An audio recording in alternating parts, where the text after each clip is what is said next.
Halo teman-teman, ini adalah HP Xiaomi Redmi Note 9 yang biasa, bukan yang Pro, dan ini udah dapat update ke MIUI versi 12 ya.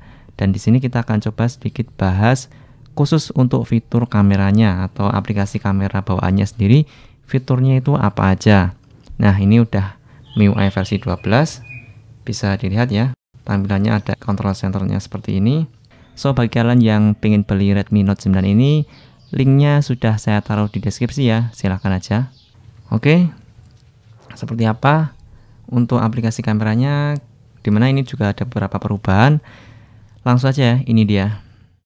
Oke, langsung aja ya, kita buka aplikasi kamera bawaan dari Xiaomi Redmi Note 9 ini. Ini dia aplikasi bawaannya, standarnya seperti ini. Tampilannya kayak gini ya, langsung aja kita lihat-lihat apa aja fitur-fitur dari aplikasi kamera bawaannya ini. Oke, pertama kita berada di mode foto, ini mode defaultnya ya. Ini ada satu kali, ini adalah kamera utama atau lensa utamanya yang punya resolusi 48 megapiksel. Namun di mode standar ini resolusi yang diambil adalah 12 megapiksel. Kemudian di sini kita bisa alih ke ultrawide dengan bagian sini. Nah, ini adalah lensa ultrawide.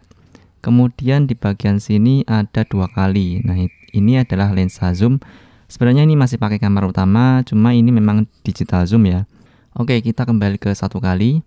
Kemudian langsung kita jelajah di bagian sini. Sini ada pengaturan flash, auto, ada seperti biasa ya. Kemudian ada HDR, ini saya matikan. Ini ada HDRI itu yang auto, jadi deteksi otomatis, dengan ini yang selalu nyala. Dimana HDR ini biasanya digunakan kalau pas foto di kondisi backlight. Jadi hasil gambarnya enggak terlalu silau, biasanya sih seperti itu. Kemudian saat di kondisi ada lampu yang cukup silau, itu juga bisa menggunakan mode HDR ini untuk dapat hasil yang lebih bagus. Oke, kemudian kita ke AI atau AI, ini adalah mode AI ya. Ini kalau kita aktifkan akan melakukan boosting atau memilih preset ya sesuai dengan kondisi yang sedang kita foto.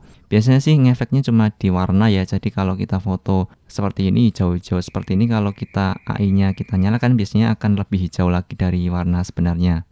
Kemudian di bagian sini ada semacam filter, bisa kita sesuaikan sesuai selera ya. Ini filternya. Kemudian ada beauty. Nah, ini mode beauty bisa dinaikkan turunkan. Biasanya ini ngefeknya kalau kita moto objek orang, dimana biasanya mukanya akan dibikin lebih halus ya. Oke, ini di bagian filter. Kemudian ini adalah Google Lens. Ini Google Lens ini fitur dari Google ya. Ini udah tahu semua, bukan hanya di Xiaomi, di semua smartphone ada kalau nggak salah.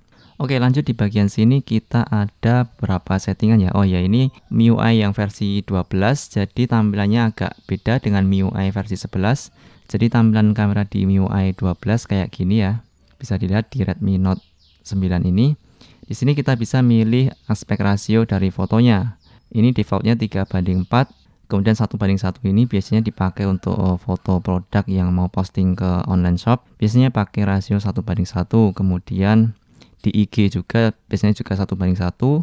Lalu ada 9:16, ini rasio wide.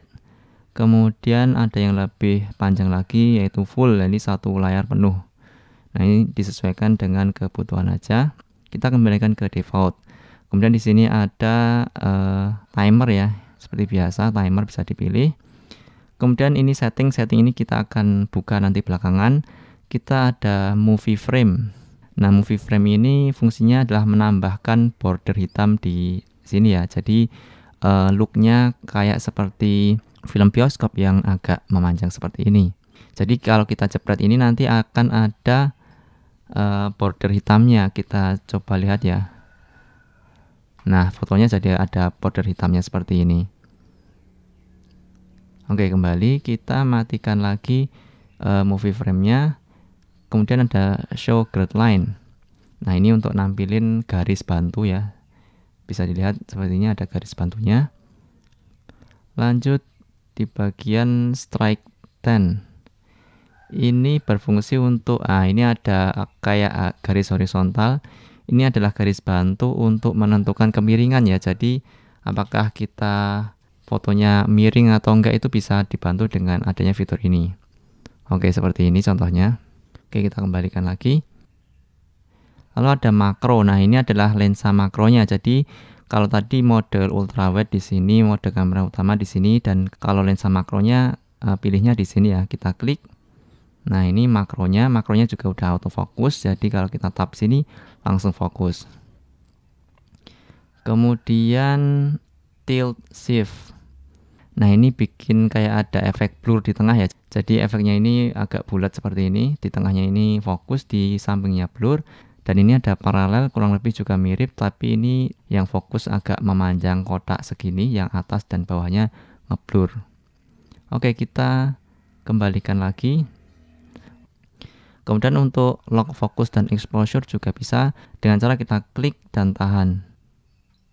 Nah, ini udah ke lock, jadi kalau ada perubahan pencahayaan di dalam frame itu nggak akan ngaruh ke kameranya. Oke, seperti itu ya. Ini di mode yang standar foto. Kemudian kita ke mode portrait. Nah, ini fungsinya untuk mengambil foto bokeh atau foto yang belakangnya ngeblur. Kita coba sekilas, kita fokuskan di sini, harusnya di sini agak ngeblur ya. Kita jepret. Nah, kayak gini hasilnya, belakangnya blur tapi fokusnya cuma di depan aja. Dimana potret ini tentu saja menggunakan kamera bantuan yang 2 megapiksel ya, ada kamera bokeh 2 megapiksel. Nah, itu berfungsi saat kita pakai mode potret ini. Oke, lanjut kita ke mode video. Di mode video sama ya, kita bisa ganti lensa utama, ultrawide. Oke, kita coba rekam ya. Oke, ternyata saat posisi merekam kita tidak bisa pindah lensa. Oke, kita stop dulu. Oke, untuk video di bagian sini ada filter lagi ya. Ya, seperti biasa filter-filter kayak gini bisa disesuaikan. Kemudian di bagian sini ada settingan sama ya, movie frame, show grade. Ini masih sama, kita bisa ngambil video makro juga. Kemudian untuk kemampuannya ini 720p 30 fps dan maksimalnya ada di 1080 30 fps. Oke, video udah, kita lanjut ke mode Pro. Nah, di mode Pro ini cukup lengkap sekali. Ini yang mode Pro untuk foto. Kita lihat di bagian sini ada white balance, bisa kita sesuaikan. Kemudian ada fokus, ini bisa manual atau auto. Ini fokus jauh, ini fokus dekat. Kemudian ada S atau shutter speed. Ini minimal di 1/1000 sampai paling tinggi 30 detik. Kemudian ada ISO, paling rendah di 100 dan paling tinggi di 3200. Lalu ada EV, min 4 sampai plus 4. EV ini untuk ngatur pencahayaan dengan parameter angka ya, dari min sampai plus. Gampangannya seperti itu sih.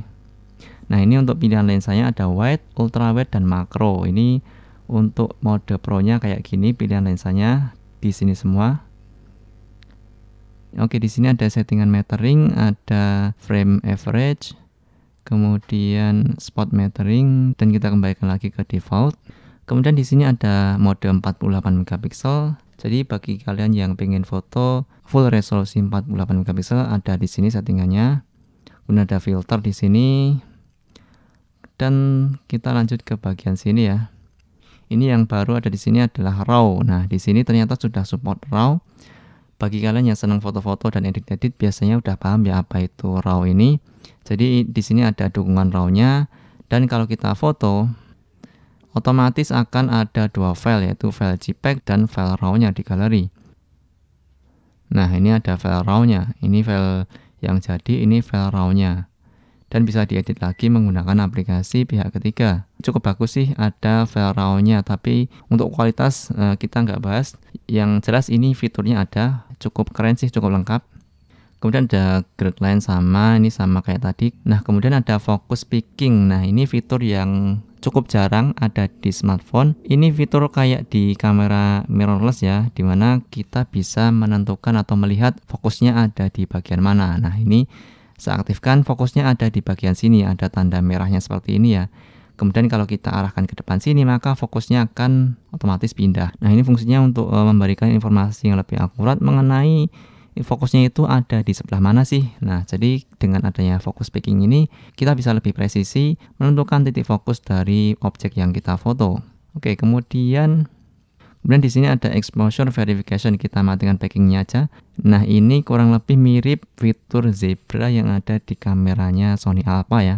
Ini keren juga. Ini adalah penanda kalau ada bagian dari foto kita yang overexposed ya, atau cahayanya terlalu over. Kita tes sekilas ya. Kalau di sini nggak ada tandanya karena ini pencahayaannya cukup balance. Kita coba kasih lampu yang cukup terang. Nah, ini muncul apa kayak garis zebra gitu ya. Nah, ini namanya yang ini tadi, exposure verification. Kalau kita matikan maka garisnya ini akan hilang. Jadi fungsinya ini itu memberitahu kepada kita kalau ada bagian foto tertentu yang terjadi overexpose atau cahaya yang berlebih. Nah, contohnya seperti ini. Ini sangat silau sekali ya, jadi ini ada tandanya. Oke, untuk manual foto kayak gitu kurang lebih ya. Kemudian kita ke manual video. Nah, jadi mode pro-nya itu nggak cuma buat foto tapi buat video. Kita klik di sini.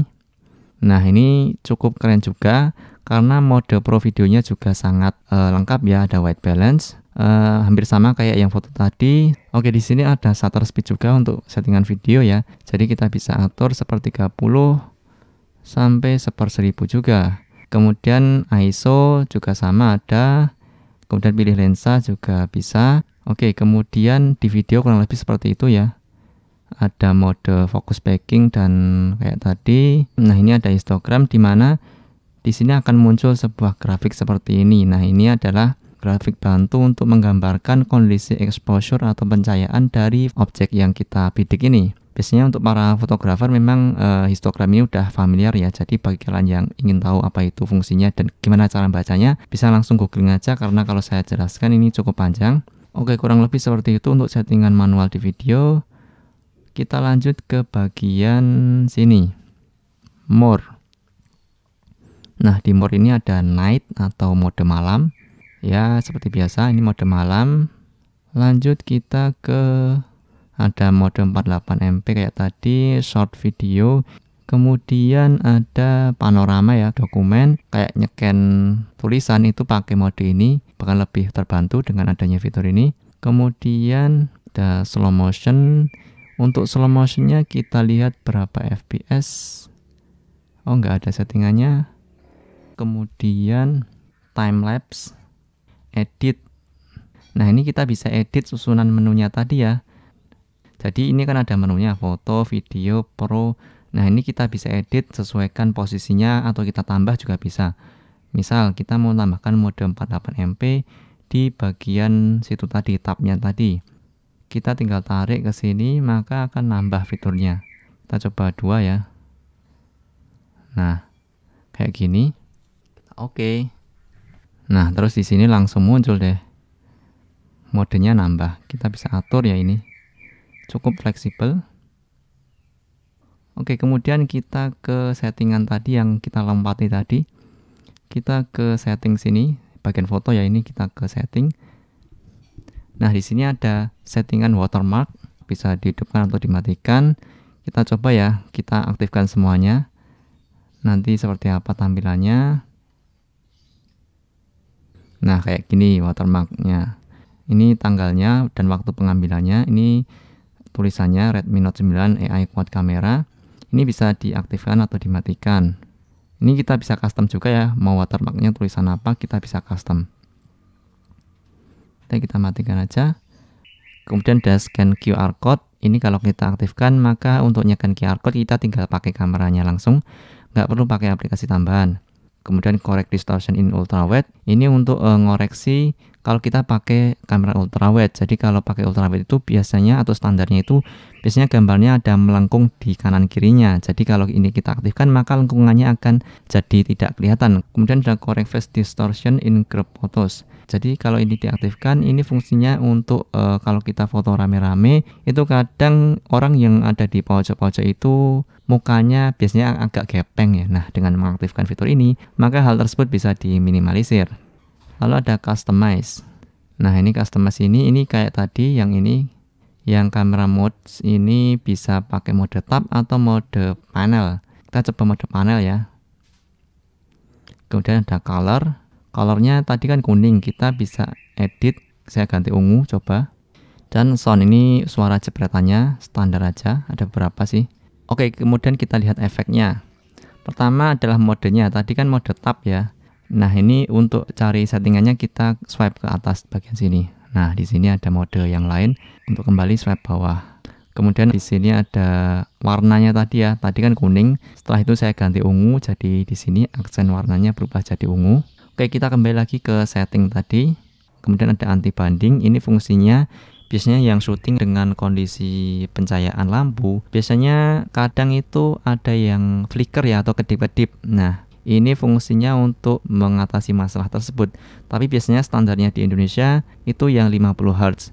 Kemudian satu lagi di bagian setting tapi untuk video ya, kita buka di sini.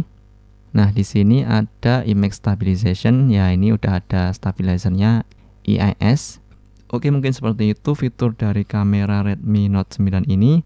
Dan terakhir kita akan coba bikin sampel video unboxing yang direkam menggunakan Redmi Note 9 ini menggunakan kamera bawaannya dengan mode manual video. Oke, langsung aja seperti ini. Dimana settingan yang saya set adalah lensa, tentu saja pakai lensa utama.